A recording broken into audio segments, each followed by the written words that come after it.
the first time Yates Whitmore saw her. She was sitting alone on a wooden bench at the edge of the dance floor, looking like she wanted to disappear into the shadows while the rest of Silver Creek, Montana danced and laughed around her.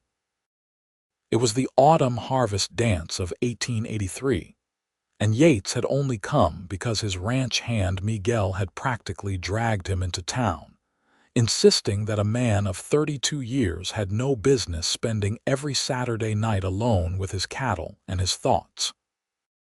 Yates stood near the punch bowl, watching couples spin across the floor to the lively fiddle music.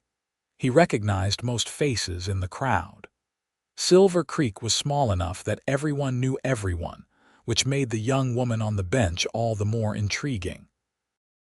She wore a simple blue dress that looked homemade but well-crafted, and her dark hair was pinned up in a style that seemed like she had tried to make herself presentable, but lacked the practiced hand of someone accustomed to social gatherings. Her hands were folded in her lap, and she watched the dancers with an expression that struck him as both longing and resignation. "You going to stare at her all night, or are you going to ask her to dance?" Miguel appeared at his elbow with a knowing grin. "I do not know her," Yates said, taking a drink of punch that tasted too sweet. "Then introduce yourself. That is how people get to know each other." Miguel clapped him on the shoulder. "You have been alone on that ranch for 3 years since your father passed. It is time, my friend." Yates did not respond, but his eyes drifted back to the woman. She was pretty in an understated way, with delicate features and eyes that seemed too large for her face. As he watched, an older couple passed by her bench, and the woman smiled at them politely, but they moved on without acknowledgement. Something about the loneliness in her posture called to something deep within him. Before he could talk himself out of it, Yates set down his cup and crossed the wooden floor. His boots felt too loud, his hands too rough and calloused. He spent his days mending fences and herding cattle, not making small talk at dances. But he found himself standing in front of her anyway, hat in his hands. "Excuse me, miss, would you care to dance?" She looked up at him with startled green eyes, and for a moment he thought she might refuse. Her lips parted slightly, and he could see her weighing whether this was some sort of joke. Finally, she spoke in a soft voice that he had to lean closer to hear over the music. "I do not know the steps very well." "Neither do I," Yates admitted, offering his hand. "But the music sounds nice, and it seems a shame to waste it sitting alone." A small smile touched her lips, transforming her face into something luminous. She placed her hand in his, and he helped her to her feet. She was shorter than he had expected, the top of her head barely reaching his shoulder. He led her onto the dance floor just as the fiddler began a waltz. Yates placed one hand carefully on her waist and took her other hand in his. She was trembling slightly, and he could feel how tense she was through the fabric of her dress. "I am Yates Whitmore," he said as they began to move. "I have a ranch about 5 miles north of town." "Sarah Henderson," she replied, her voice still quiet.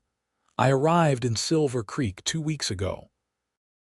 "Where from?" "St. Louis originally, but most recently from a small town in Kansas." She stumbled slightly and he steadied her, giving her time to find the rhythm again. "I am sorry. I told you I am not good at this." "You are doing fine," Yates said, and he meant it. Despite her nervousness, there was something graceful about the way she moved. "What brings you to Montana?" Sarah's expression clouded slightly. "I am staying with my uncle, Robert Henderson. He owns the mercantile. My parents passed away last winter, and I had nowhere else to go." "I am sorry for your loss. Thank you." She looked up at him, and he saw genuine appreciation in her eyes. "And I understand you lost your father recently as well. I heard some women talking about it at the mercantile." 3 years ago, Yates confirmed. "He built the ranch from nothing. Now it is just me and a few hired hands keeping it running." They fell into a comfortable silence, moving together across the floor. Yates noticed that several people were watching them, including Mrs. Carmichael, the town's most notorious gossip, who was whispering to her husband with undisguised interest. He also noticed that Sarah seemed to relax as the dance continued, her movements becoming more natural. "Why were you sitting alone?" Yates asked, surprising himself with his boldness. Sarah's cheeks colored slightly. "My uncle and aunt brought me, but they spent most of the evening speaking with their friends. I do not know anyone here yet, and I suppose I am not very good at introducing myself to strangers. You are talking to me." "You introduced yourself to me," she pointed out, and there was a hint of humor in her voice that made him smile. The waltz came to an end too soon. Yates found himself reluctant to let go of her hand, but he released it properly and stepped back. Sarah looked up at him with an expression he could not quite read. "Thank you for the dance, Mr. Whitmore." "Yates," he corrected. "And the pleasure was mine, Miss Henderson." "Sarah," she said softly. He walked her back to her bench, aware of the eyes following them. As Sarah sat down, her aunt, a stern-looking woman in a severe gray dress, appeared and gave Yates a suspicious look. "Sarah, there you are. Your uncle is ready to leave." "Yes, Aunt Martha." Sarah stood again, smoothing her skirt. She glanced at Yates one more time. "Good night." "Good night," he replied, watching as her aunt ushered her away through the crowd. Miguel appeared beside him again, grinning broadly. "I saw that. You danced with the pretty stranger." "One dance," Yates said, but he could not keep the smile off his face. "One dance can change everything, my friend." Miguel's expression turned more serious. "But be careful. I have heard talk about the Hendersons. Robert Henderson is not a kind man, and his wife is worse. They treat that girl like a servant." Yates frowned. "What do you mean?" "I have been in the mercantile. I have seen how they speak to her, how they work her from dawn until dark. She stocks shelves, cleans, cooks their meals, does their laundry. They took her in, yes, but not out of love." The information settled uneasily in Yates's stomach. He thought of Sarah's worn hands, the tiredness around her eyes that he had noticed up close, the simple dress that looked like it had been mended multiple times. "That is no way to treat family," Yates said quietly. "No, it is not. But it is not uncommon, especially for young women with nowhere else to go." Miguel shrugged. "Come, let us get a drink at the saloon before heading back." But Yates could not stop thinking about Sarah as they walked through the cool Montana night. The harvest dance had been the last thing he had wanted to attend, yet now he found himself grateful that Miguel had insisted. One waltz, and he could not get her green eyes out of his mind. The following week passed slowly on the ranch. Yates threw himself into his work, preparing for winter, mending the barn roof, checking the health of his cattle. But his thoughts kept drifting back to that dance, to the feel of Sarah's hand in his, to her shy smile. On Wednesday, he found an excuse to ride into town. He needed supplies anyway, he told himself. The fact that those supplies happened to be at Henderson's mercantile was purely coincidental. The bell above the door chimed as he entered. The mercantile smelled of wood polish and dried goods. Robert Henderson stood behind the counter, a portly man with thinning hair and a permanent scowl. He looked up as Yates entered. "Mr. Whitmore, what can I do for you?" "I need nails, some rope, and coffee," Yates said, scanning the store. He spotted Sarah in the back, stocking shelves with canned goods. She had not noticed him yet. "Sarah," Henderson barked, "help Mr. Whitmore with his order." Sarah turned, and her eyes widened slightly when she saw Yates. A faint blush colored her cheeks as she approached. "Hello," she said quietly. "Sarah." Yates nodded, feeling suddenly awkward. "How have you been?" "Well, thank you." She moved behind the counter, gathering his requested items with efficient movements. Her hands, he noticed, were red and chapped with a fresh burn mark on one wrist. "What happened to your arm?" he asked before he could stop himself. Sarah glanced at the burn, then quickly pulled her sleeve down to cover it. "Just an accident with the stove. It is nothing." But her eyes told a different story, and Yates felt his jaw tighten. He wanted to ask more, but Robert Henderson was watching them with narrow eyes. "That will be $2.30, Sarah said, wrapping his items in brown paper. As Yates counted out the money, he made sure his fingers brushed against hers when he handed it over. She looked up at him, and in that brief moment, he saw something flicker in her expression. Hope, perhaps, or recognition of a connection that neither of them had expected. "Thank you," he said, holding her gaze.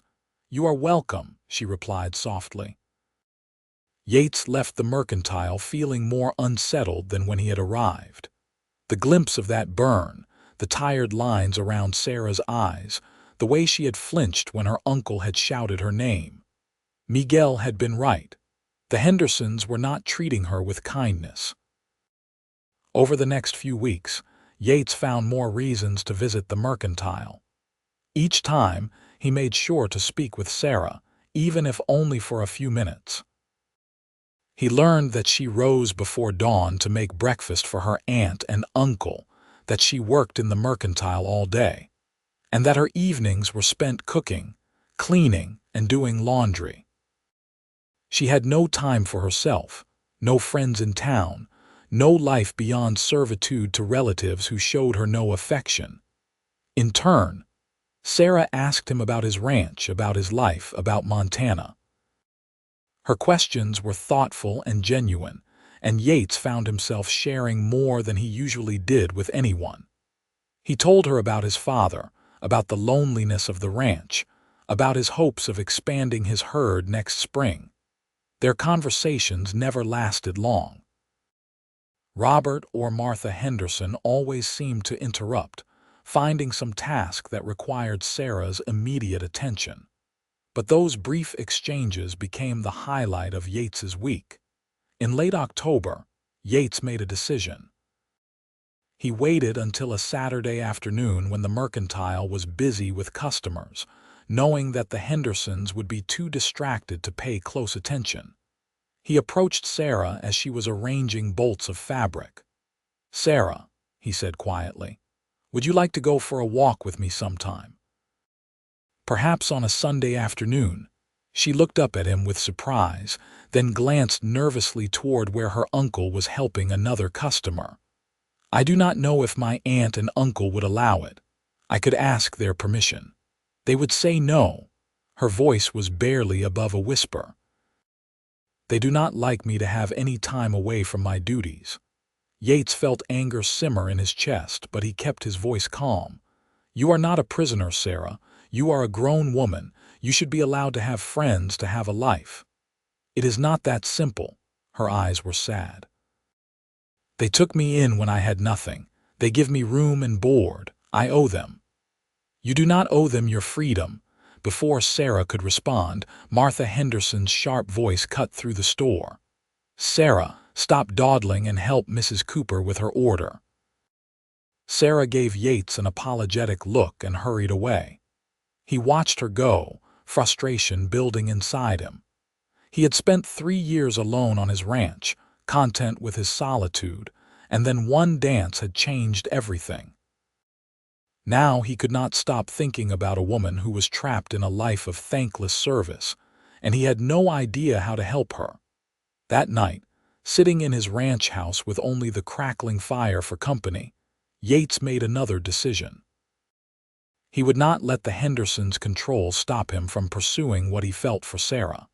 She deserved better than the life they were giving her, and if he could offer her something different, he would. The next Sunday, Yates dressed in his best clothes and rode into town. He went directly to the Henderson house, a neat 2-story building behind the mercantile. He knocked on the door, hat in hand, his heart pounding harder than it had any right to. Martha Henderson answered, her expression immediately turning suspicious. "Mr. Whitmore, what do you want?" "Good afternoon, Mrs. Henderson. I was hoping to speak with you and your husband about your niece, Sarah." Martha's eyes narrowed. "What about her? May I come in?" She hesitated, then stepped aside reluctantly. The house was impeccably clean but cold, lacking any warmth or personal touches. Robert Henderson sat in the parlor reading a newspaper. He looked up with annoyance as Yates entered. "Mr. Henderson, Mrs. Henderson," Yates began, standing straight and meeting their eyes. "I've come to ask permission to court your niece, Sarah." The silence that followed was deafening. Martha's mouth fell open and Robert slowly folded his newspaper, his face reddening. "Court Sarah," Robert repeated. "Are you serious?" "I am completely serious, sir. I have gotten to know Sarah over these past weeks, and I would like the opportunity to know her better." "With your permission, of course." "Our permission?" Martha let out a harsh laugh. "Mr. Whitmore, I do not know what impression Sarah has given you, but she is not in a position to be courted. She has responsibilities here." "She is a grown woman of 24 years, Yates said evenly. "Surely she is entitled to some personal time, some chance at building a life of her own." "She has a life here with us," Robert said, standing. He was shorter than Yates but tried to use his posture to intimidate. "We took her in when she was destitute. She has a roof over her head and food in her belly. That is more than many young women have." "I am not questioning your generosity," Yates said, though he questioned it greatly. "I am simply asking to spend time with her, perhaps a Sunday afternoon walk or dinner at the hotel." "No," Martha said flatly. "Sarah is needed here. We run a business, Mr. Whitmore, and we rely on her help. We cannot spare her for frivolous pursuits." "Courting is hardly frivolous," Yates argued, his patience wearing thin. "I have a successful ranch. I can provide for her. I am asking permission to do this properly, the right way." "The answer is no," Robert said with finality. "Sarah is perfectly content with her situation. Now I suggest you leave." Yates looked between the two of them, seeing nothing but cold calculation in their eyes. They did not care about Sarah's happiness or future. They saw her as free labor, nothing more. "Where is Sarah?" Yates asked. "I would like to hear from her what she wants." "She is resting," Martha said quickly, "and she does not need you filling her head with foolish ideas."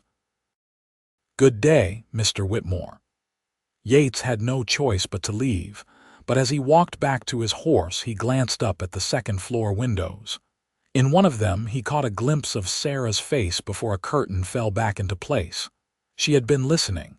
She knew he had tried. The ride back to the ranch felt longer than usual. Yates had done the proper thing, asked permission like a gentleman should. But the Hendersons had refused, and now he was left with a dilemma. He could respect their wishes and stay away from Sarah, or he could find another way. Miguel was waiting when Yates returned. One look at his friend's face told him the visit had not gone well. "They said no," Miguel guessed. "They said no," Yates confirmed, dismounting. "They think Sarah is their property, not a person with her own desires. So what will you do?" Yates was quiet for a long moment, staring out at his land, at the mountains in the distance turning purple in the fading light. "I do not know yet, but I am not giving up on her." "Be careful, my friend. The Hendersons have influence in this town. They could make trouble for you." "Let them try," Yates said with more confidence than he felt. Over the next few days, Yates struggled with what to do. He could not stop thinking about Sarah, trapped in that cold house with relatives who saw her as nothing more than an unpaid servant. But he also could not simply take her away. This was 1883, not the lawless frontier of decades past. There were proprieties to consider, social conventions that could not be ignored without consequences. The solution came from an unexpected source. On Thursday evening, Miguel returned from town with news. I spoke with Father Murphy at the church, Miguel said as they sat down to dinner.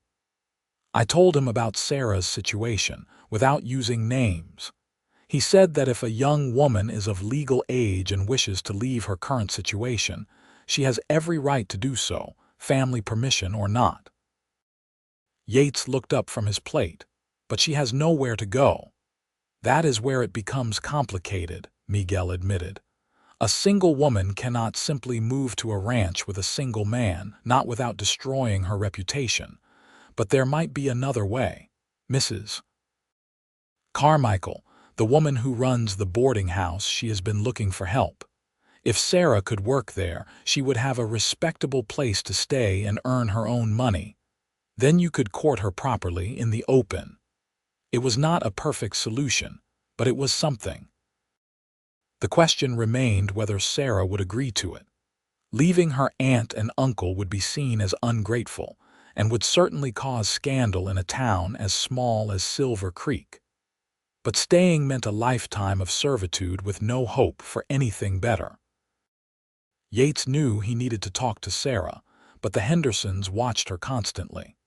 He spent Friday trying to think of a way to get a message to her without being observed.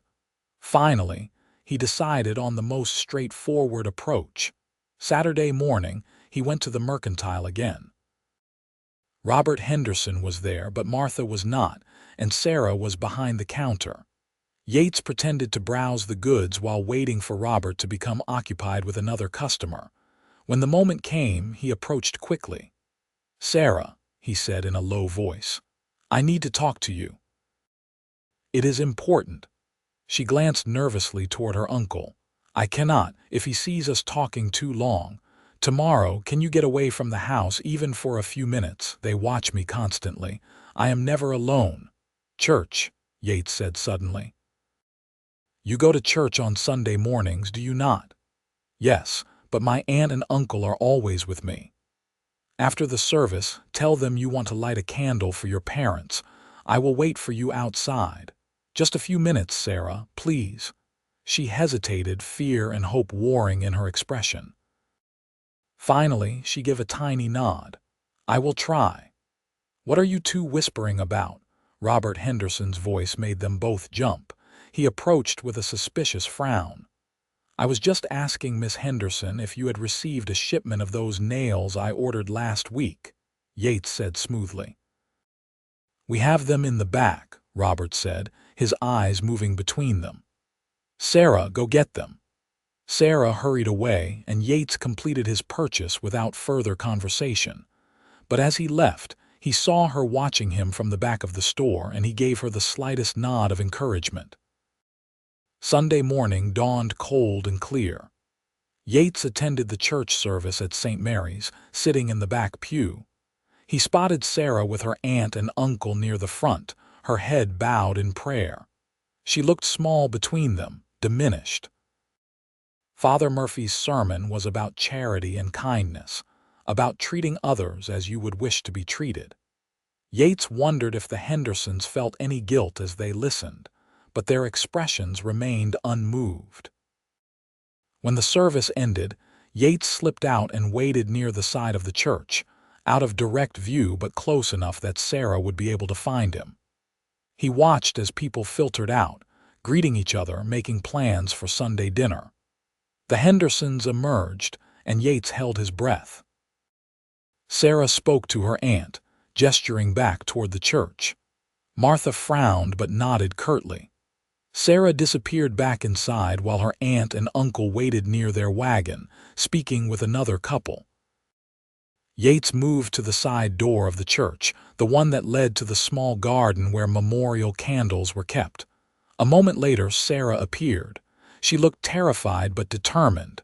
"I only have a minute," she whispered. "That is all I need." Yates took a deep breath. "Sarah, I spoke with my ranch hand, Miguel. There is a position available at Mrs. Carmichael's boarding house. She needs help with cooking and cleaning. It would give you a place to stay, your own room and wages. You would be free." Sarah's eyes widened. "Leave my aunt and uncle." "They are not treating you well, Sarah. You know that. You deserve better than to be their servant for the rest of your life. But they took me in. People would say I was ungrateful. Let them say what they want." Yates took a risk and reached for her hand. She did not pull away. "I am not asking you to do this for me. I am asking you to do it for yourself. But I will not lie to you. I want to court you properly. I want the chance to see if what I feel when I am with you is real and if you feel it too." Sarah's eyes filled with tears. "I do feel it. From that first dance, I have not been able to stop thinking about you, but I am afraid. I know, but sometimes being afraid is better than living half a life." He squeezed her hand gently. "You do not have to decide right now. Think about it. If you want to take the position at the boarding house, get a message to Miguel at my ranch. He will help you."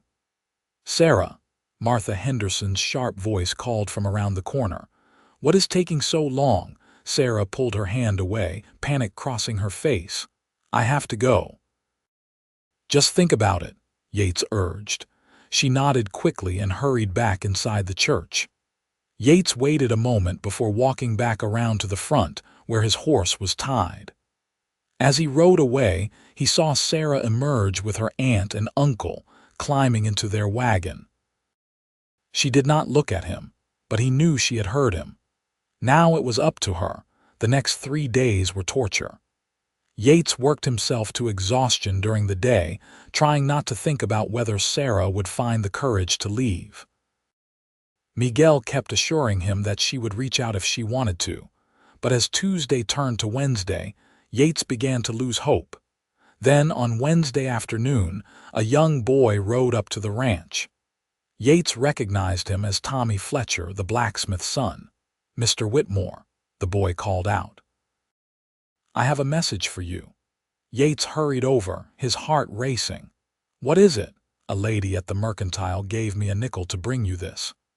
Tommy handed over a folded piece of paper, then rode off before Yates could ask questions. Yates unfolded the paper with shaking hands. The handwriting was neat and feminine. "Friday, please help me. S.H." Relief and determination flooded through him. She had decided. Now they needed a plan. Yates rode into town immediately to find Miguel, who had gone to get supplies. They met at the saloon, sitting in a back corner where they would not be overheard. "She wants to leave," Yates said, showing Miguel the note. "On Friday. That gives us 2 days to plan." Miguel leaned back, thinking, "We need to do this carefully. The Hendersons cannot know she is leaving until she is already gone, or they will stop her. How do we get her out of the house without them noticing? They go to the bank every Friday afternoon, yes, to make their business deposits." Yates nodded. He had seen them there before. "Sarah will be alone at the mercantile during that time. That is when we move. I will have Mrs. Carmichael waiting at the boarding house. You get Sarah and her belongings from the mercantile and bring her there. Once she is settled, she will be under Mrs. Carmichael's protection. The Hendersons will be angry, but there will be nothing they can do." "Will Mrs. Carmichael agree to this?" "She already has. I spoke to her yesterday just in case. She does not like how the Hendersons treat Sarah. She will be happy to give her a position."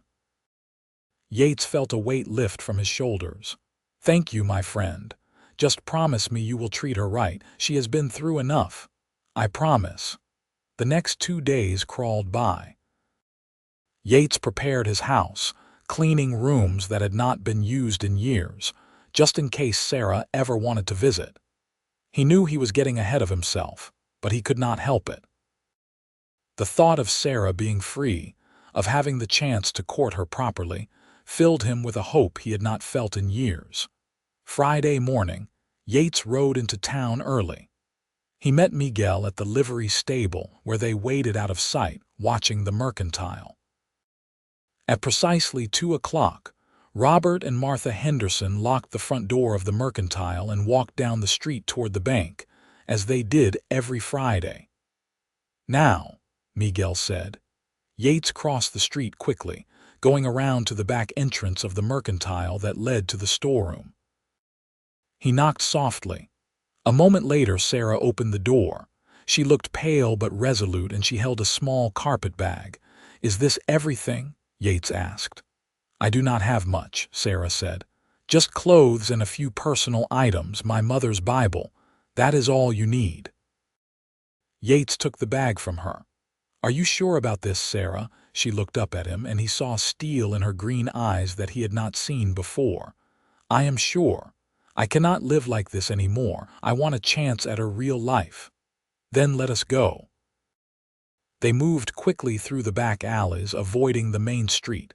Miguel had brought an extra horse, and Sarah mounted with practiced ease. "You know how to ride," Yates observed with surprise. "My father taught me when I was young," Sarah said, "before we lost everything." They rode to Mrs. Carmichael's boarding house, a large, well-maintained building on the north edge of town. Mrs. Carmichael, a plump woman with kind eyes, was waiting on the porch. "You must be Sarah," she said warmly. "Come in, dear. Let us get you settled." Sarah glanced at Yates, and he nodded encouragingly. She followed Mrs. Carmichael inside while Yates and Miguel waited on the porch. "The Hendersons will come looking for her," Miguel said quietly. "Probably as soon as they return from the bank." "I know, but she is of legal age and left of her own free will. They cannot force her to return." "They can make trouble, though, turn people against her. Let them try." Yates's voice was hard. "Sarah deserves a chance at happiness, and I will not let anyone take that from her." Inside, Sarah was looking at the small but clean room that would be hers. It had a real bed with a quilt, a window overlooking the street, a dresser, and a small writing desk. It was more than she had been allowed at the Hendersons' house. "The work is not difficult," Mrs. Carmichael explained. "Help with breakfast and dinner for the boarders, some cleaning, some laundry. You will have your afternoons mostly free and Sundays off entirely. I pay $2 a week plus room and board." "It sounds wonderful," Sarah said, tears in her eyes. "Thank you, Mrs. Carmichael. Call me Helen, dear. We will be working together after all." Helen patted her hand. "Now, I imagine your aunt and uncle will not be pleased when they discover you have left, but you are safe here. They cannot enter this house without my permission, and I will not give it. I do not want to cause trouble for you." "Trouble?" Helen laughed. "My dear, I have been running this boarding house for 20 years. I have dealt with drunks, thieves, and once, a man who thought he could keep a goat in his room. The Hendersons do not frighten me." Sarah smiled, and Yates, watching from the doorway, felt his heart swell. It was the first real smile he had seen from her, unguarded and genuine. "We should go," Miguel said, appearing behind Yates. "Give her time to settle in." Yates nodded but lingered a moment longer. Sarah noticed him and came to the door. "Thank you," she said softly, "for everything. For believing I deserved better." "You do deserve better," Yates replied. "Now you have the chance to build the life you want. Will I see you again soon? If you want to, I could come by tomorrow, take you for that walk we talked about, if you would like." Sarah's smile grew. "I would like that very much." As Yates rode back to his ranch, he felt lighter than he had in years. Sarah was free, and tomorrow they would have their first real time together, without the Hendersons watching, without having to whisper and hide. It was a beginning. But the Hendersons did not take Sarah's departure quietly. That evening, they went to the boarding house demanding to see their niece. Helen Carmichael met them at the door and refused to let them enter. "Sarah is an adult woman who has chosen to seek employment elsewhere," Helen said firmly. "She has every right to do so." "She is ungrateful and foolish," Martha Henderson spat. "We took her in, gave her everything." "You gave her a roof over her head in exchange for labor," Helen corrected. "That is not charity. That is employment, and poor employment at that. Now, if you do not leave my property, I will call the sheriff." Robert Henderson's face was red with rage. "This is not over. The whole town will hear about this." "I am sure they will," Helen said calmly. "Good evening." She closed the door in their faces. Upstairs, Sarah had heard every word. She sat on her new bed, shaking but not with fear, with relief. She had done it. She had left. True to his word, Yates came by the boarding house the next afternoon. Sarah was waiting on the porch, wearing her blue dress from the dance, freshly cleaned. She had spent extra time on her hair, pinning it up carefully. "Hello," Yates said, dismounting. "You look beautiful." Sarah blushed. "Thank you. Where would you like to walk?" "There is a path by the river if that sounds nice. It is not too far." They walked through town together, and Sarah felt eyes on them. She heard whispers, saw people turn to stare. The story of her leaving the Hendersons had already spread through Silver Creek. But Yates walked beside her with his head high, his hand occasionally touching her elbow to guide her. And Sarah found that she did not care what people thought. The river path was beautiful, lined with trees that had turned gold and red with autumn. The sound of water flowing over rocks was peaceful, and for the first time in months, Sarah felt like she could breathe. "How was your first night at the boarding house?" Yates asked. "Wonderful," Sarah said honestly. "I had forgotten what it felt like to have a space that was my own, even if it is just one room. And Helen, Mrs. Carmichael, she is very kind." "I am glad." Yates paused, looking out at the river. "Sarah, I want to be honest with you about my intentions. I would like to court you properly. I know we have not known each other long, but I feel something when I am with you that I have not felt before." Sarah's heart raced. "I feel it too, from that very first dance." "I do not have much to offer," Yates continued. "My ranch is successful, but the work is hard. Montana winters are harsh. And I am not sophisticated or well-traveled. But I am honest and I work hard, and I would treat you with respect and kindness." "Those are the most important things," Sarah said softly. She stopped walking and turned to face him. "Yates, I did not leave my aunt and uncle just to be free. I left because you showed me that I deserve better. You gave me hope that there could be more to life than endless work and loneliness. I want to see where this leads. I want to know you better." Yates took her hands in his. They were rough and calloused from years of ranch work, but his touch was gentle. "Then we will take our time. Do this right." They stood there by the river, holding hands, and Sarah felt something shift inside her. For the first time since her parents died, she felt like she had a future to look forward to. Over the following weeks, Yates courted Sarah with old-fashioned dedication.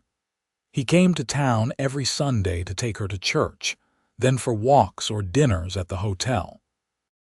He brought her small gifts: wildflowers before the first frost killed them, a book of poetry from the mercantile in the next town over, a warm shawl when the weather turned cold. Sarah bloomed under the attention. The tired, worn look faded from her face, replaced by a healthy glow. She smiled more, laughed more. The other boarders at Mrs. Carmichael's house noticed and remarked on it.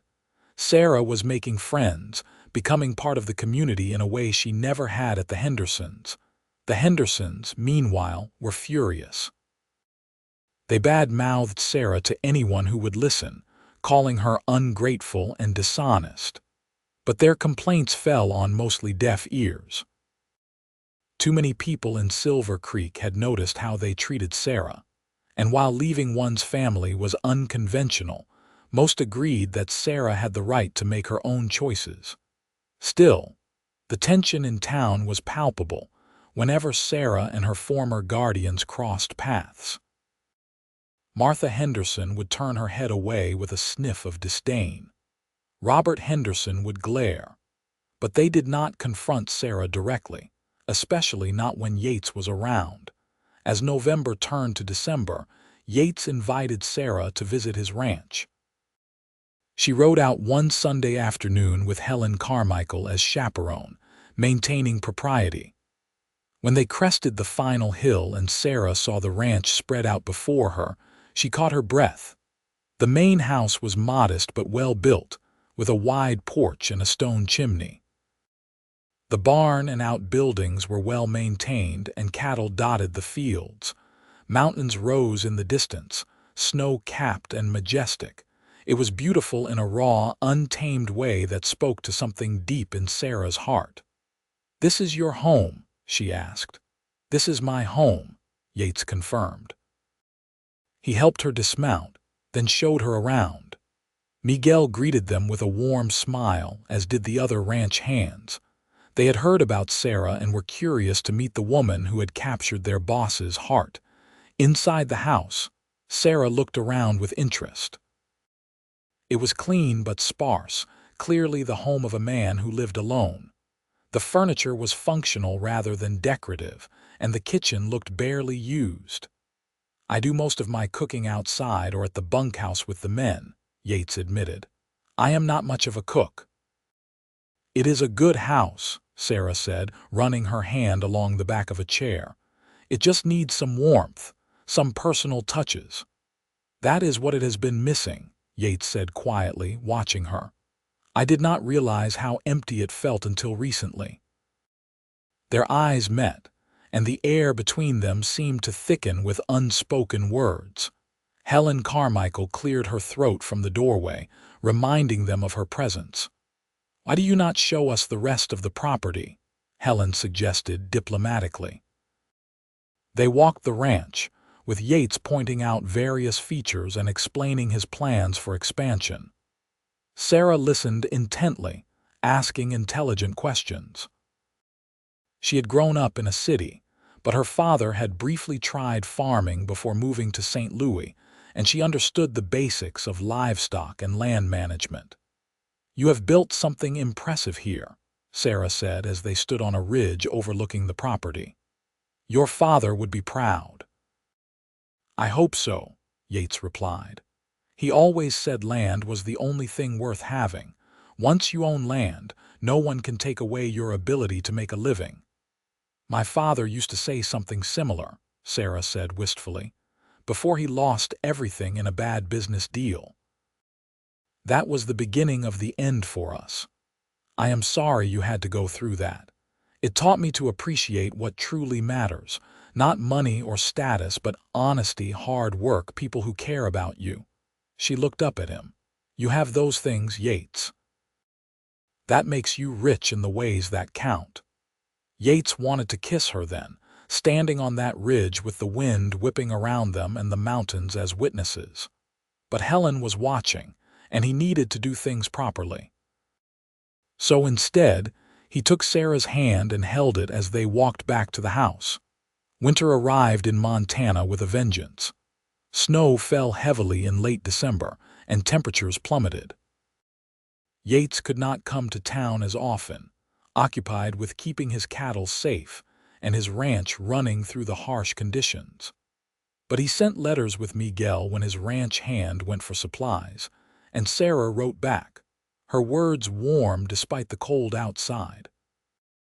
Sarah threw herself into her work at the boarding house. She discovered that she enjoyed cooking, creating meals that had the boarders complimenting Helen on her new helper. She also enjoyed the social aspect of the boarding house, chatting with the various residents and learning their stories. One of the boarders was an older woman named Mrs. Fitzgerald who had been a teacher back east. She took a liking to Sarah and began lending her books, encouraging her to read and learn. Sarah, who had received some education as a child but nothing formal, devoured the books gratefully.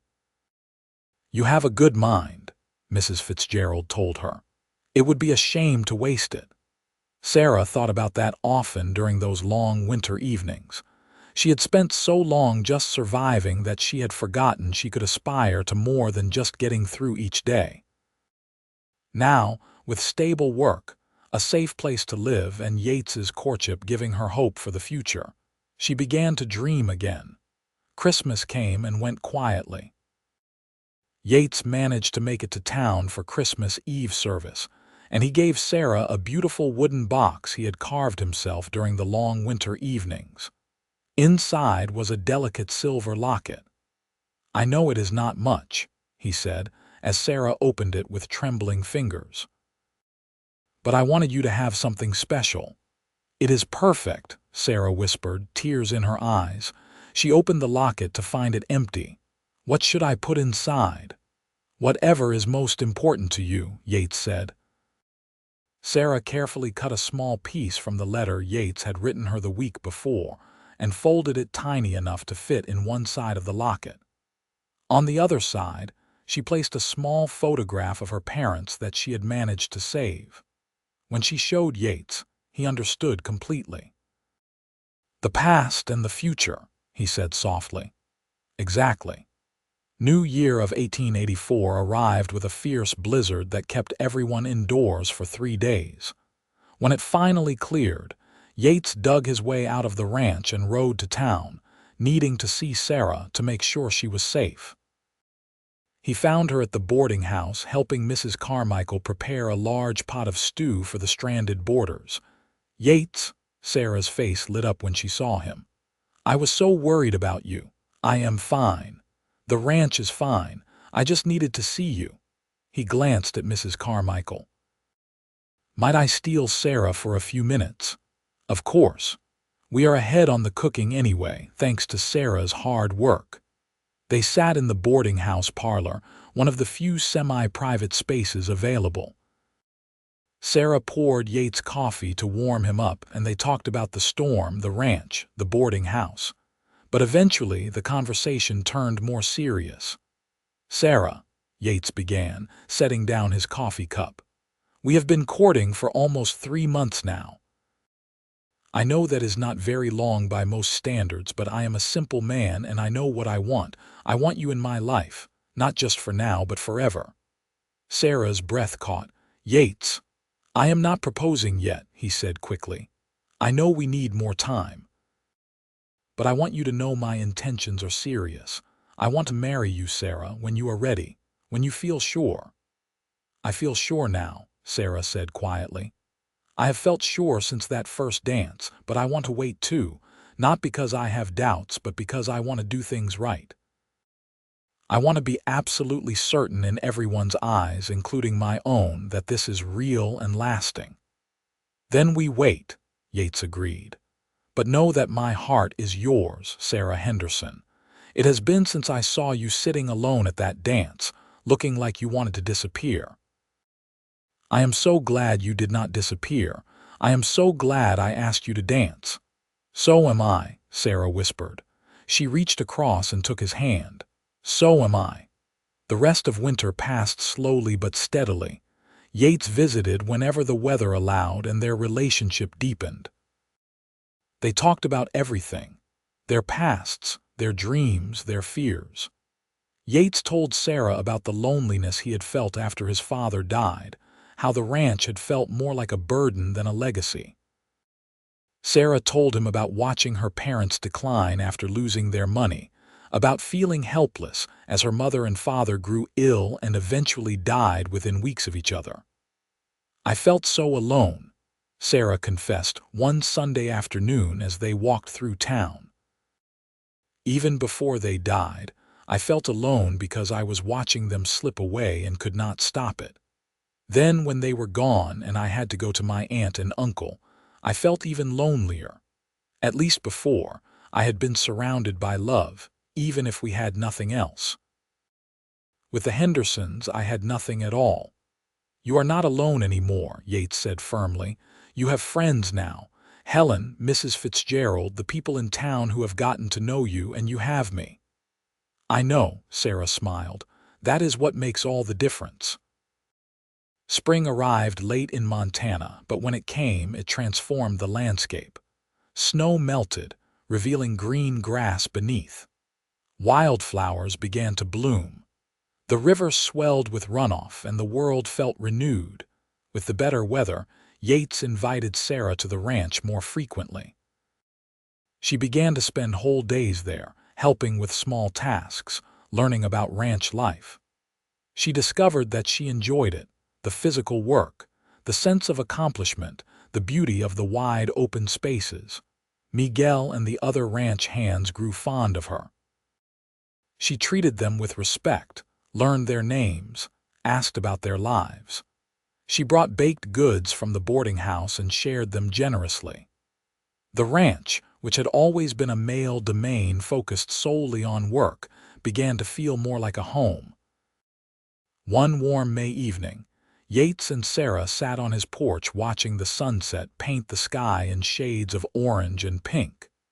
They had been courting for 6 months, and the time felt both long and short.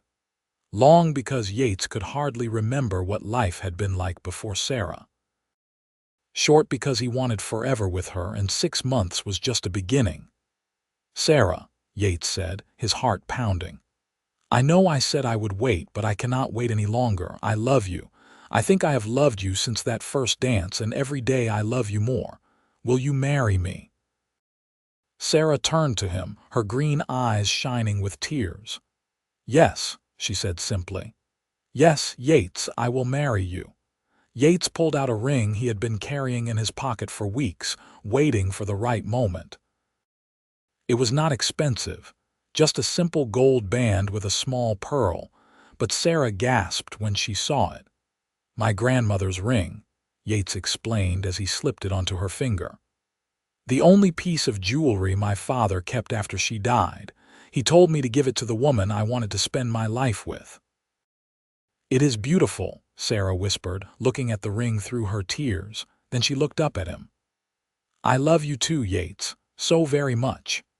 They kissed for the first time then, a gentle kiss that spoke of promise and commitment. When they pulled apart, both were smiling. "How soon can we be married?" Yates asked. "As soon as you want," Sarah laughed. "I have no family to consult, no elaborate plans to make." "Then let us say June. That gives us a month to prepare. We can have the ceremony at the church, a small reception at the hotel, nothing fancy." "That sounds perfect." They rode back to town together in the twilight, and Sarah went immediately to tell Helen Carmichael. Helen hugged her tightly, genuinely happy for her. "I knew it from the beginning," Helen said. "The way he looked at you at that dance. I told Mrs. Fitzgerald, I said, that man is going to marry that girl." "You were at the dance?" Sarah asked in surprise. "Of course I was. Everyone was. And everyone saw Yates cross that entire dance floor just to ask you to dance. It was the most romantic thing we had seen in years." The news of their engagement spread quickly through Silver Creek. Most people were happy for them. The couple had been courting respectably.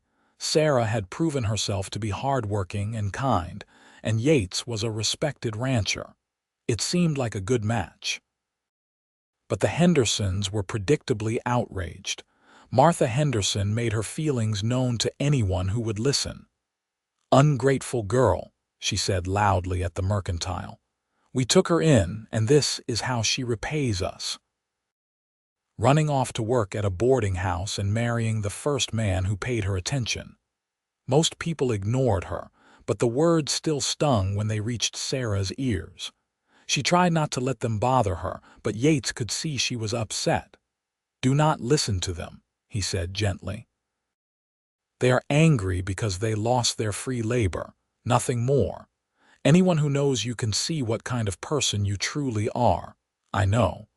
But I did not want my engagement to you to be tainted by unpleasantness. It is not tainted. Nothing they say can change what we have." The month before the wedding passed in a flurry of activity. Sarah made her own wedding dress, a simple but elegant cream-colored gown. Helen helped with the planning, arranging for flowers and food. Miguel and the ranch hands promised to clean up the ranch house for when Sarah moved in after the wedding. Yates used the time to make improvements to the house. He painted the bedroom, fixed a leak in the roof, built shelves in the kitchen. He wanted everything to be perfect for Sarah. Father Murphy agreed to perform the ceremony and seemed genuinely pleased for the couple. He had baptized Yates as a baby and had watched him grow into a good man. Seeing him find happiness after years of loneliness was gratifying. The night before the wedding, Sarah lay in her room at the boarding house, unable to sleep. Tomorrow her life would change forever. She would become Mrs. Yates Whitmore, wife of a rancher, mistress of a home. It was everything she had dreamed of and more. But there was one shadow on her happiness. Her parents were not there to see it. Her father would not walk her down the aisle. Her mother would not help her dress or whisper advice in her ear. For a moment, the grief felt overwhelming. A soft knock on her door interrupted her thoughts. Helen Carmichael entered, carrying a cup of warm milk. "I thought you might be having trouble sleeping," Helen said kindly. "Big day tomorrow." "The biggest," Sarah agreed, sitting up. "Helen, I do not know how to thank you for everything you have done for me." "You do not need to thank me. Helping you was the right thing to do." Helen sat on the edge of the bed. "Your parents would be so proud of you, Sarah, of the woman you have become, of the choices you have made." "I wish they could be here tomorrow." "They will be," Helen said firmly. "Not in body but in spirit, and you will carry them with you always. That locket Yates gave you with their photograph inside, that is a promise to never forget where you came from." "You are right," Sarah said, taking a deep breath. "I am so lucky to have found Yates and to have friends like you." "No, dear. You made your own luck by being brave enough to leave a bad situation and open enough to accept love when it was offered. That takes courage." Sarah slept better after that conversation, and when she woke on her wedding day, the sun was shining through her window. The ceremony was set for 2 o'clock in the afternoon. Sarah dressed carefully with Helen's help, her hands shaking slightly as she fastened the locket around her neck. Her dark hair was pinned up with small white flowers woven through it, and the cream dress fit her perfectly. "You look beautiful," Helen said, her eyes misty. "Yates will not be able to take his eyes off you." They walked to the church together, along with several other women from the boarding house who had become Sarah's friends. The church was small but full of people, more than Sarah had expected. She recognized faces from around town, people who had watched her courtship with Yates and were now here to witness their union. Then she saw Yates waiting at the altar, and everyone else faded away. He wore his best suit, his hair neatly combed, and his face lit up when he saw her. Miguel stood beside him as his best man, grinning broadly. Sarah walked down the aisle alone, her head held high. She had no father to give her away, but she did not need one. She was choosing this for herself, walking toward her future with open eyes and an open heart. When she reached Yates, he took her hand and the trembling stopped. This was right. This was where she belonged. Father Murphy began the ceremony, his voice carrying through the church.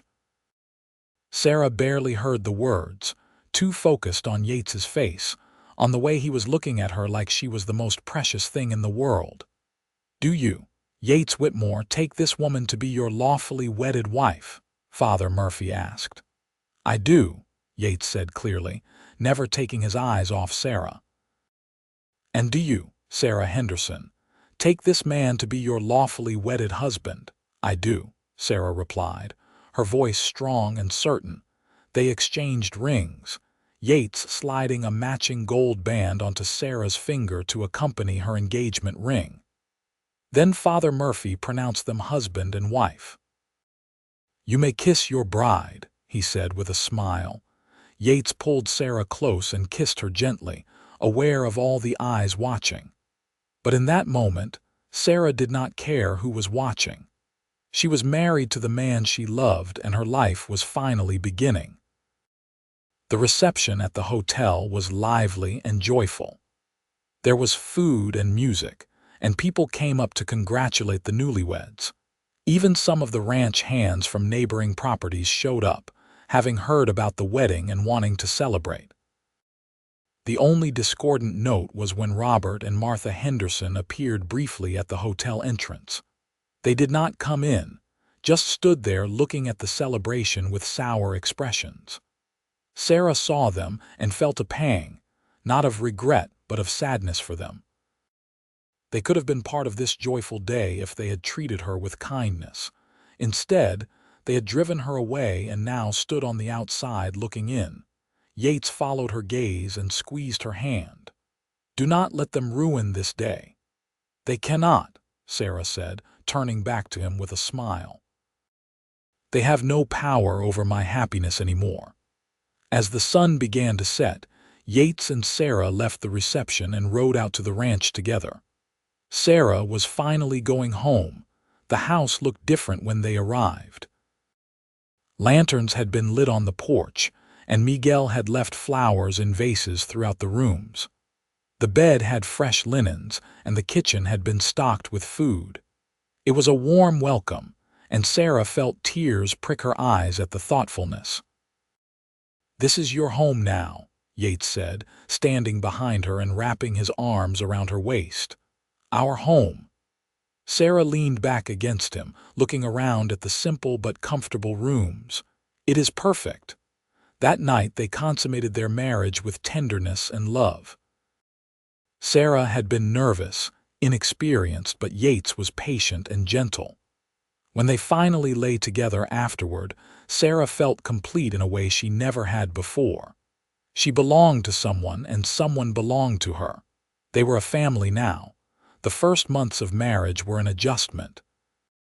Sarah had to learn to run a household on a working ranch, which was very different from helping at a boarding house. There were meals to cook for not just her and Yates, but also the ranch hands who came in from the bunkhouse for dinner. There was laundry to do, a garden to tend, and countless other tasks. But Sarah threw herself into the work with enthusiasm. She planted vegetables and herbs, learning from Miguel's wife, Rosa, who lived on a neighboring ranch. She improved her cooking skills, creating hearty meals that fueled the men through long days of hard work. She made curtains for the windows and added small touches throughout the house that made it feel like a home. Yates, for his part, was happier than he had ever been. Coming home each evening to find Sarah waiting, to share a meal and conversation, to fall asleep beside her each night, it was everything he had not known he needed. The loneliness that had plagued him for years had vanished completely. They fell into a comfortable rhythm. Yates would rise before dawn to start work, and Sarah would make breakfast. During the day, Sarah handled the household while Yates managed the ranch. In the evenings, they would eat dinner together, then sit on the porch watching the sunset, talking about their days. Sometimes Sarah would ride out to where Yates was working, bringing him lunch. He loved those interruptions, loved the sight of her riding across his land on the horse he had given her as a wedding present. She had named the mare Daisy and treated her like a beloved pet. As summer turned to fall, Sarah realized she was pregnant. She told Yates one evening as they sat on the porch, her hands trembling with excitement and nervousness. "I am with child," she said simply. "The baby should come in the spring." Yates stared at her for a long moment, then let out a whoop of joy that probably carried all the way to town. He picked Sarah up and spun her around, laughing. "We are having a baby," he exclaimed. "Sarah, we are going to be parents." "Put me down before you make me dizzy," Sarah laughed. But she was crying too, happy tears streaming down her face. They held each other on the porch as the sun set, already imagining the baby that would join their family. Yates placed his hand on Sarah's still flat stomach, marveling at the life growing there. "I hope he has your eyes," Yates said softly. "Or she," Sarah corrected. "And I hope the baby has your strength and kindness. Our child will be lucky to have you as a mother, and you as a father." The pregnancy progressed smoothly through the fall and winter. Sarah continued to work around the house but let Yates and the ranch hands take over the heavier tasks. Helen Carmichael visited frequently, bringing supplies and advice. Mrs. Fitzgerald lent Sarah books about motherhood and child rearing. The whole community seemed invested in the pregnancy. People would stop Sarah in town to ask how she was feeling, to offer advice, to share their own experiences. Even people who had been neutral about her marriage to Yates now seemed genuinely happy for the young couple. The Hendersons, however, remained hostile. On the rare occasions when Sarah encountered them in town, they would turn away without acknowledgement. Sarah tried not to let it bother her, but sometimes she felt sad about the broken relationship. They were her only living relatives, and they wanted nothing to do with her. "They are the ones missing out," Yates reminded her whenever she seemed troubled. "They could have had you in their lives, could have been part of our family. They chose differently." Winter was harsh again that year, but Sarah did not mind. She spent the cold days making baby clothes, preparing a nursery in one of the spare rooms, and dreaming about the child to come. Yates became even more protective, worrying constantly about her health and safety. "I am pregnant, not made of glass," Sarah would tease when he fussed over her. "I know, but I cannot help worrying. You are carrying our child. You are everything to me. And you are everything to me." "But I am strong, Yates. This baby and I will be just fine." In late March, Sarah went into labor. Yates rode frantically into town to fetch the doctor and Mrs. Carmichael, then paced the living room while they attended to Sarah in the bedroom. Miguel tried to calm him down, but Yates could not sit still, could not focus on anything except the sounds coming from the other room. The labor was long and difficult. Sarah was strong, but she was small, and the baby was large. For several terrifying hours, Yates feared he might lose her. But finally, as dawn broke on a beautiful spring morning, he heard the sound he had been waiting for, a baby's cry. Mrs. Carmichael emerged from the bedroom, smiling. "You have a son, Yates, a big, healthy boy, and Sarah did wonderfully. She is tired but fine." Yates practically ran into the bedroom. Sarah lay propped up on pillows, exhausted but glowing, holding a tiny bundle wrapped in blankets. When she saw Yates, her face lit up. "Come meet your son," she said softly. Yates approached slowly, almost reverently. Sarah pulled back the blanket, revealing a red-faced baby with a shock of dark hair. The baby's eyes were closed, but his tiny fists waved in the air. "He is perfect," Yates whispered, tears running down his face. "Sarah, he is perfect." "Hold him," Sarah urged, carefully transferring the baby to Yates's arms. Yates had never held an infant before, and his hands felt too large, too rough. But the baby settled against him immediately, and Yates felt his heart expand with a love so fierce it almost hurt. "What should we name him?" Sarah asked. They had discussed names throughout the pregnancy but had not settled on anything. Now, looking at his son, Yates knew immediately, Thomas Whitmore, after your father." Sarah's eyes filled with fresh tears.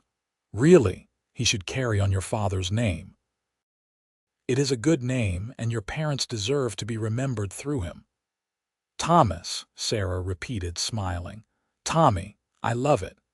Little Tommy was a good baby, healthy and strong. He ate well, slept reasonably well, and quickly became the center of his parents' world. Yates discovered that fatherhood suited him.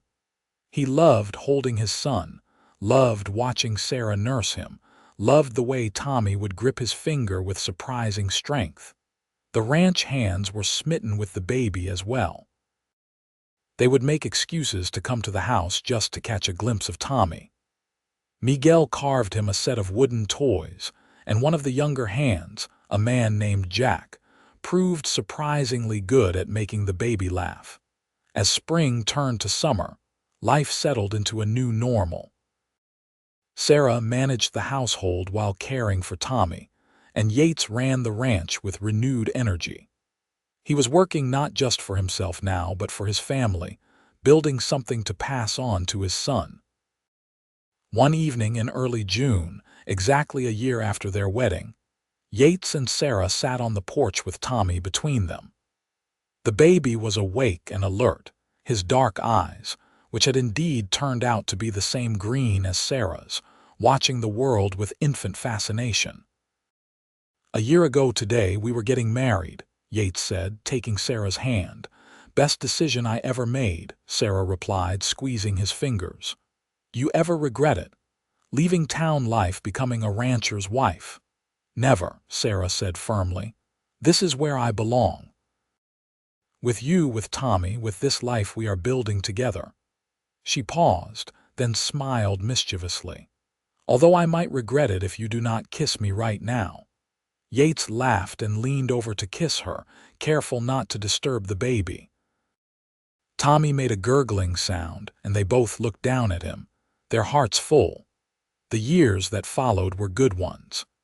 Tommy grew into a healthy, energetic boy who loved helping his father around the ranch, even when he was too small to be of much actual help.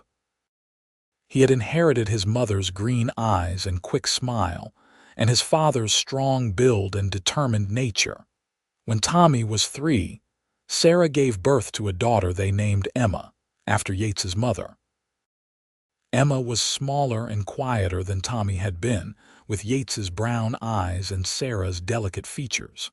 She adored her older brother, following him everywhere once she could walk. The ranch prospered under Yates's management. He expanded his herd, bought more land, hired additional help. But success never changed him. He remained the same honest, hard-working man Sarah had fallen in love with at that dance all those years ago. Sarah flourished as well. She became known throughout the county as an excellent cook, and her garden was the envy of every other ranch wife. She also became involved in the community, helping to organize church events and supporting the new school that was built in Silver Creek. The one sadness was that the breach with the Hendersons never healed. Robert and Martha remained bitter, refusing any overtures of reconciliation.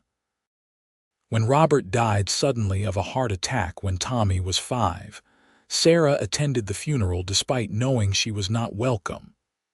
Martha barely acknowledged her presence. After Robert's death, Martha sold the mercantile and moved to live with a cousin in Helena. She left Silver Creek without saying goodbye to Sarah, taking her resentment with her. Sarah felt sad about it but not guilty.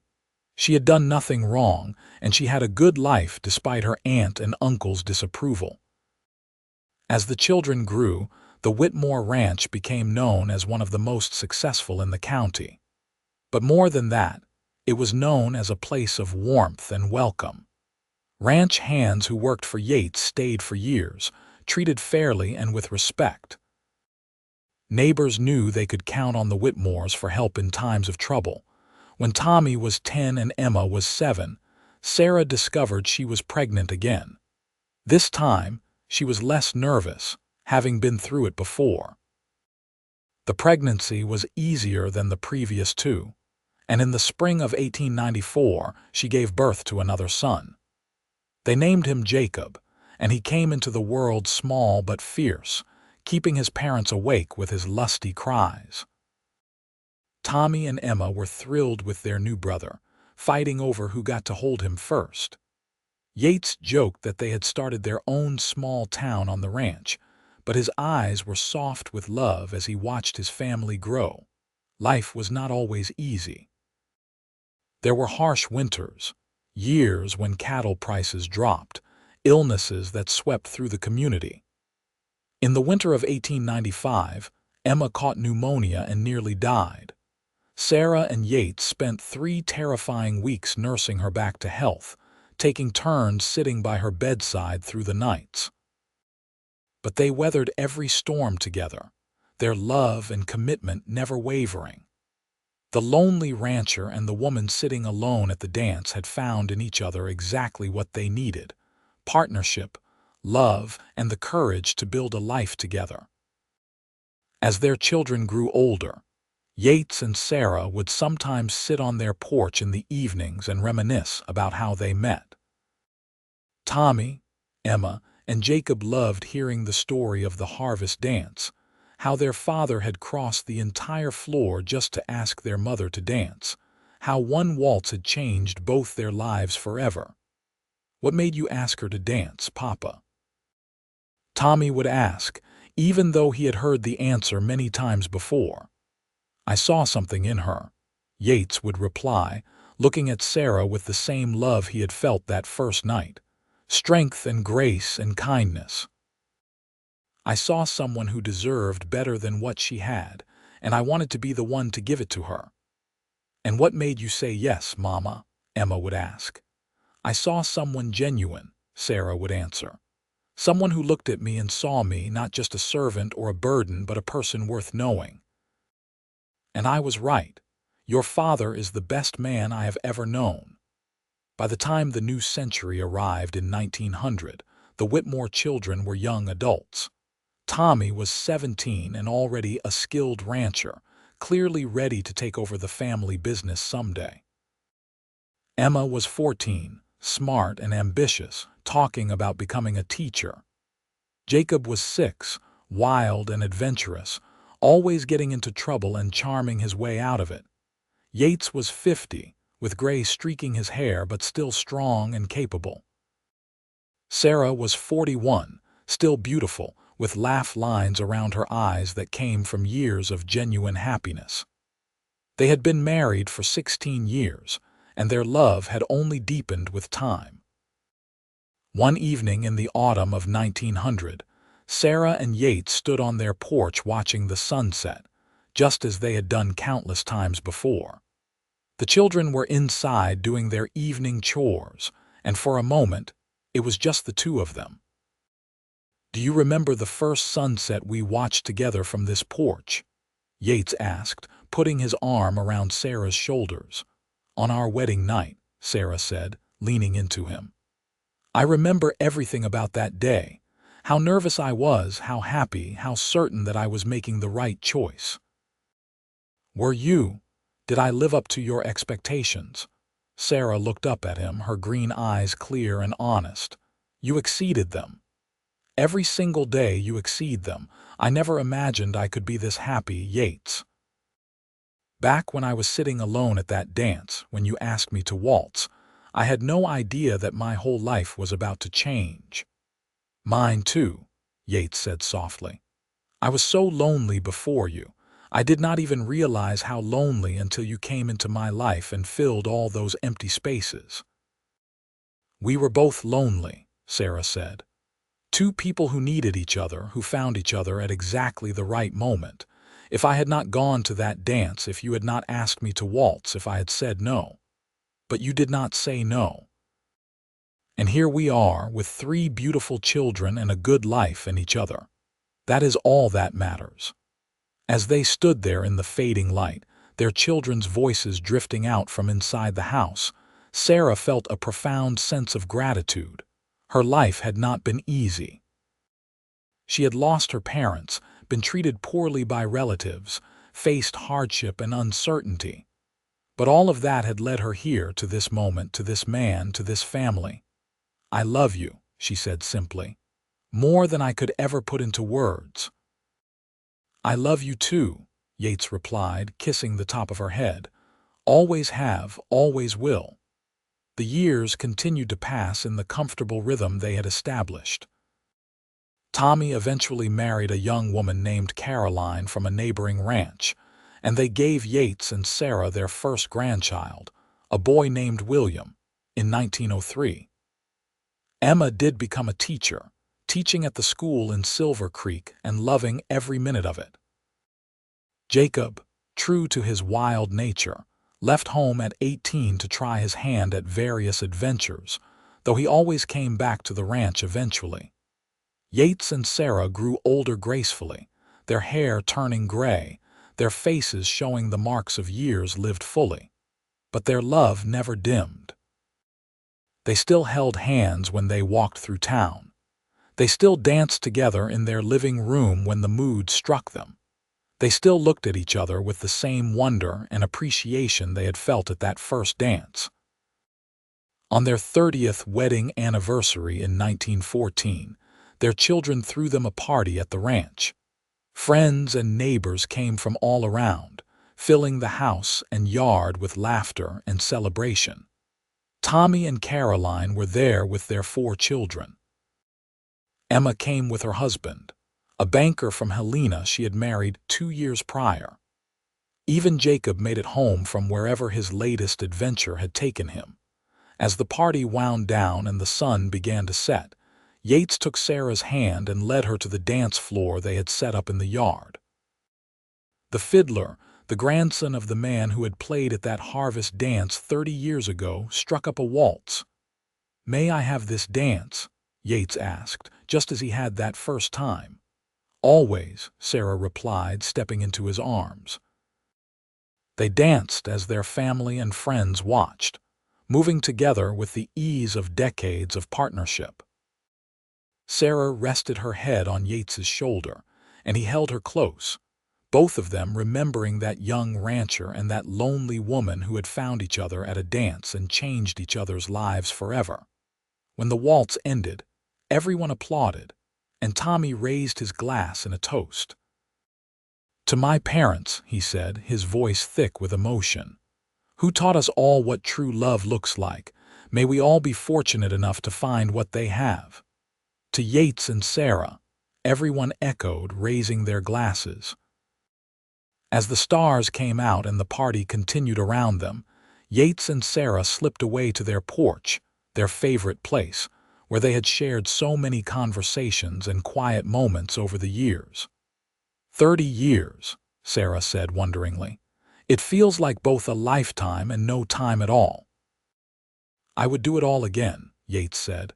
"Every moment, every challenge, every joy. I would choose you every single time, Sarah." "And I would choose you," Sarah replied. "Walking into your arms at that dance was walking into my destiny. I just did not know it at the time." They sat in comfortable silence, holding hands, watching the stars emerge one by one in the vast Montana sky. Inside the house, they could hear their family laughing and talking, the sound of grandchildren playing, the warmth of loved ones gathered together. "We built something good here," Yates said quietly. "Not just the ranch, but the family, the life. We took two lonely people and turned them into something more." "We did," Sarah agreed, "and it all started with one dance. One moment of courage when you crossed that floor and asked me to waltz with you. Best decision I ever made." "Second best," Sarah corrected with a smile. "The best was asking me to marry you." Yates laughed, the sound rich and warm. "You are right. That was the best. Though asking you to dance was a close second." They continued to sit there as the party wound down, as their children and grandchildren said their goodbyes, as the ranch settled into its nighttime quiet. And when they finally went inside to their bedroom, the one they had shared for 30 years, they did so hand in hand, still together, still in love, still grateful for that one waltz that had changed both their lives forever. Years later, when Yates was in his 80s and Sarah in her 70s, they would still sit on that porch every evening, weather permitting. Their children were grown with families of their own. The ranch was now run by Tommy, with Jacob helping when he was not off on some adventure. Emma visited regularly with her children, bringing books and stories from town. Yates and Sarah had slowed down, as age inevitably caused them to, but their love remained as strong as ever. They had weathered every storm together, celebrated every joy together, and built a legacy that would last for generations. One evening in the summer of 1920, as they sat on the porch watching another sunset, Sarah turned to Yates with a smile. "You ever think about that dance?" she asked. "That first waltz, I think about it all the time," Yates replied. "It was the moment my real life began. Everything before that was just existing. After that, I was living." "I felt the same way," Sarah said softly. "I was just surviving, going through the motions. Then you asked me to dance, and suddenly there was hope. There was possibility. There was you. I saw you sitting there alone," Yates remembered, "and something in me just knew this was important. You were important. I had to ask you to dance." "I am so glad you did," Sarah said, taking his weathered hand in hers. I am so glad I said yes." They sat in silence, both thinking about that harvest dance in the autumn of 1883, about two lonely people who had found each other at exactly the right moment. About one waltz that had led to a lifetime of love, to children and grandchildren, to a ranch that thrived, to a partnership that had sustained them through everything life threw at them. As the sun dipped below the horizon, painting the Montana sky in brilliant shades of orange and red and purple, Yates leaned over and kissed Sarah gently. It was a kiss that held 36 years of marriage, of shared dreams and shared struggles, of unwavering commitment and deepening love. "Thank you," Yates whispered against her lips, "for saying yes to that dance, for saying yes to marrying me, for saying yes to this life we built together." "Thank you," Sarah whispered back, "for asking, for seeing me when I felt invisible, for loving me when I felt unlovable, for being my partner in everything." They stayed on the porch until the stars came out, holding hands, watching the night settle over their land, their home, their life. And if you had asked them in that moment if they had any regrets, any wishes for things to have been different, they would have said no. Everything had unfolded exactly as it should have, starting with one lonely rancher, one woman sitting alone at a dance, and one waltz that changed both their lives forever. That waltz had been the first step in a dance that would last a lifetime, a dance of partnership and love, of building something meaningful together, of creating a family and a legacy that would endure long after they were gone. It had been the beginning of everything that mattered, and as Yates and Sarah sat together under the stars that night, they knew they would dance together until the very end, just as they had danced together from the very beginning. And that was exactly what happened. Years later, when Yates passed away peacefully in his sleep at the age of 87, Sarah held his hand as he left, whispering words of love and gratitude. She followed him just 6 months later, unable to be without her partner for very long. They were buried side by side on a hill overlooking their ranch, with a simple headstone that read, "Yates and Sarah Whitmore, together in life, together in eternity. It all started with one dance."